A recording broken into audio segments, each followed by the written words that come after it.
Have you ever forgotten an answer during an examination that you knew perfectly yesterday? You know the feeling, right? You studied for weeks, you prepped like crazy, but the exact second you sat down at that desk, your mind just completely blanked. Have you ever become nervous before an important interview despite being well prepared? Your hands are sweating, your heart is racing, and sitting right there in the waiting room, you suddenly feel entirely unqualified to even speak? Have you ever missed an easy opportunity precisely when success mattered the most? We're talking about a simple, routine action you've successfully completed 100 times in a row without a second thought. But then, when the stakes are at their absolute highest, you just miss it completely. Why do we sometimes perform our worst precisely when we wish to perform our best? I mean, think of a championship golfer missing a simple 2-foot putt to win it all, or a brilliant public speaker literally freezing silently on stage. It is honestly one of life's greatest mysteries. We often hold on to this belief that pressure is our absolute enemy, right? That our peak performance only emerges when we remain completely relaxed and stress-free. But what if we've completely misunderstood the entire nature of pressure itself? Okay, let's dive into this. Today, we'll discover one of sports psychology's most beautiful explanations of human performance, the inverted U hypothesis. This framework completely challenges our most basic assumptions about stress and success. It reveals that human excellence rarely emerges in the complete absence of pressure. Instead, it shows us exactly how to map our psychological activation against our actual output. And once you understand this map, it's a real game changer. You start to see the hidden architecture behind every great achievement, every crushing failure, and every single moment of flow you've ever experienced in your life. But before we can solve the mystery of why we choke under pressure, we have to establish a foundational concept: arousal. Now, in this explainer, arousal isn't just about stress. It refers to our physical and psychological state of alertness, excitement, and readiness to perform. Think of it like the internal engine that powers your focus. It's your baseline psychological activation. But what happens when we can't control that engine? Well, when this internal dial is turned way too low, we experience boredom, carelessness, and just zero motivation. Your brain simply hasn't registered that it needs to work. But when that dial is cranked up excessively, the engine redlines. It produces anxiety, confusion, massive self-consciousness, and really debilitating performance issues. Optimal arousal, however, is that brilliant sweet spot that promotes intense concentration, unbreakable confidence, and ultimate peak performance. And this brilliantly illustrates exactly what we mean when we compare two extremes. First, imagine the bored student. They walk into an examination hall feeling completely unprepared and totally uninterested. Concentration is literally impossible because there is insufficient psychological activation. Their brain just hasn't woken up to the challenge. The stakes feel way too low to even care. Now flip that around and imagine the total opposite, the anxious student. This is someone who cares so much and is so incredibly anxious that their hands are actually shaking despite months of rigorous preparation. Because their activation is far too high, their thoughts become completely jumbled and accessing their memory becomes almost impossible. The truly fascinating thing here is that both situations frequently produce terrible performances despite being complete psychological opposites. They are failing for completely different reasons on the exact same spectrum. Now, what's really interesting about this slide is that it reveals the core rule of human excellence. The rule is simple, and it lives right in the center of the curve. Too little pressure equals poor performance. Optimal pressure equals peak performance. Too much pressure equals poor performance. According to the inverted U hypothesis, performance consistently improves as arousal increases, but only until it hits that optimal level.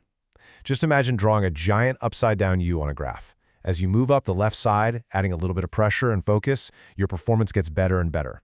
You are waking up, but if pressure keeps rising past the very top of that curve, you start sliding down the right side. Excessive arousal eventually begins to severely impair your performance. We perform our absolute best when we experience perfectly balanced psychological activation. We see this constantly in athletics, for sure. But the inverted U extends beautifully beyond sports. Think about a leader making a critical split-second business decision. If the leader doesn't feel the weight of the moment, if their arousal is too low, they might make a careless, impulsive choice without even reviewing the data. They're just too relaxed to be precise. But if that same leader is totally paralyzed by the fear of bankrupting the company, if their arousal is too high, they might freeze, second-guess themselves, and miss the window of opportunity entirely. Students prepping for exams, professionals walking into high-stakes interviews, musicians stepping onto a dark stage before a massive audience, and leaders navigating corporate crises, they all benefit significantly from understanding their optimal arousal. It literally governs every single facet of human endeavor. Let's move to and see how this builds upon one of our most universally frustrating experiences, the gap between practice and performance. Why do individuals occasionally perform brilliantly during practice, hitting every note, sinking every shot, but then struggle completely during important performances? Well, practice environments are naturally calmer. They naturally yield a lower, safer arousal. You have permission to fail without consequence. But competitive environments, with their intense expectations, the presence of an audience, or the promise of a massive promotion, they violently increase our psychological arousal. The environment essentially forces our internal dial upward without our permission. We cross over the peak of our inverted U, lose our optimal balance, and slide straight down into that messy zone of excessive pressure. Your physical skills haven't disappeared. The psychological environment has simply hijacked your access to them. Because high-stakes environments inevitably spike our arousal, learning how to regulate our thoughts, emotions, and behaviors becomes an absolutely essential psychological skill. This is exactly why sports psychologists frequently employ psychological management strategies. They train elite performers in relaxation techniques, specific breathing exercises to manually slow down their heart rate, positive self-talk to forcefully focus the mind, and comprehensive mental preparation strategies. But ask yourself, how often do you actively manage your own breathing before a major meeting? How often do you consciously reset your internal dialogue before a big interview? These aren't just feel-good exercises. They are literal, mechanical tools designed to help individuals consciously maintain their optimal level of arousal during highly demanding situations. They keep you from sliding down the wrong side of that curve. So the crucial point is this: human beings differ significantly in their unique optimal levels of arousal. Your inverted U is completely 100% unique to you. Some people are like big wave surfers. They actually require that high-stakes, intense, heavy-pressure environment to wake up and tap into their true potential. Put them in a quiet room and they profoundly underperform. Others flourish and create their absolute best work when environments are much calmer, quieter, and highly structured, like a researcher meticulously organizing a massive archive. Put them in a chaotic environment and they completely shut down.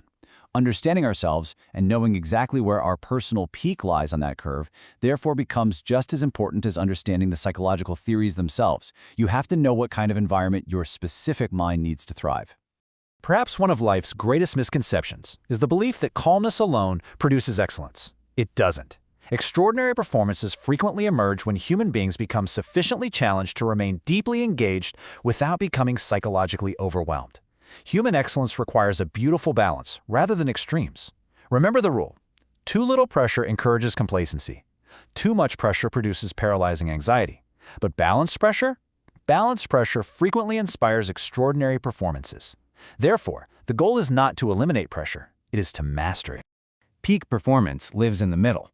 The greatest performances in human history were rarely achieved in the absolute absence of pressure.